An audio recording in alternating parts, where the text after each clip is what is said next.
Ito yung movie na mapapasabi ka na, grabe naman yun. At mapapaisip ka na nangyayari din pala ito sa totoong buhay. Ito ang kwento ni Norma. Isang simpleng babae na akala niya ay nahanap na ang kanyang forever sa kanyang asawa na si Irfan. May mapagmahal na asawa, may masayang pamilya, at inang itinuturing na niya na best friend niya. At ang number one niyang kakampi. Pero alam mo yung kakaibang feeling na parang may mali na hindi mo maipaliwanag? Unti-unti itong napansin ni Norma. Lagi nang magkasama si Irfan at ang kanyang ina na si Rina. Masyadong komportable sa isa't isa. May mga pagkakataon na parang mas mahalaga pa ang opinyon ng kanyang ina na si Rina kaysa sa kanyang asawa na si Norma. Pero sino ba naman ang maghihinala na may relasyon ang magbiyanan? Kaya binaliwala lahat ito ni Norma. Hanggang dumating ang araw na bangungot sa kanyang buhay. Isang katotohanan ang nabunyag. Parang kidlat na tumama sa kanyang pagkatao. Hindi siya niloko ni Irfan sa ibang babae. Hindi sa kaibigan, hindi sa katrabaho, kundi sa mismong nanay niya.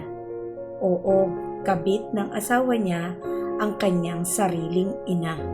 At dito na nga magsisimula ang matinding emosyon ng pelikula na talaga namang makakapagpagigil sa inyo. Imaginin mo, habang si Norma ay buong pusong nagtitiwala sa dalawa, lihim naman ang relasyon ni Irfan na kanyang asawa at ni Rina ng kanyang ina sa kanyang likuran. Habang itong si Norma ay nangangarap ng masayang pamilya, unti-unti naman itong binawasak ng dalawang taong minamahal niya. Makikita mo ang pagkawasak ni Norma, yung tipong hindi mo mapapaniwalaan ang bawat naririnig mo. Hindi ka maniniwala na may isang ina na kaya yung gawin sa kanyang sariling anak. At hindi ka rin maniniwala na mayroong isang asawa na kayang sirain ang isang masayang pamilya para sa sarili niyang kagustuhan. Habang lumalalim ang istorya, mas marami pang sikreto ang lumalabas. Mas maraming panluloko at bawat revelasyon ay parang sampal dito kay Norma. Tumating sa punto na hindi lang relasyon ang nasira. Nasira rin ang pamilya, ang tiwala at ang pagkatao niya. At ang pinakamasakit na parte, hindi lang asawa ang nawala sa kanya, pati na rin ang kanyang ina. At ang mas lalong nakakapagpagigil ay hindi mo man lang makikitaan ng pagsisisi ang dalawang ito. Dahil para sa kanila, nagmamahalan lang sila.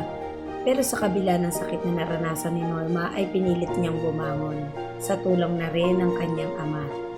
Pinili niyang harapin ang katotohanan kahit na masakit.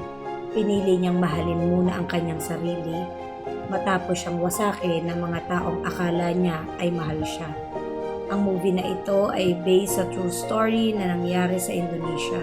At kapag nakita mo itong karakter ni Rina at nito ni Irfan, manggigigil ka talaga kasi hindi mo talaga sila makikitaan ng pagsisisi.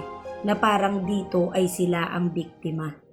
At kung gusto mo mapanood ng buo ito, available ito sa Netflix. Kaya tara, Netflix and chill, paos version.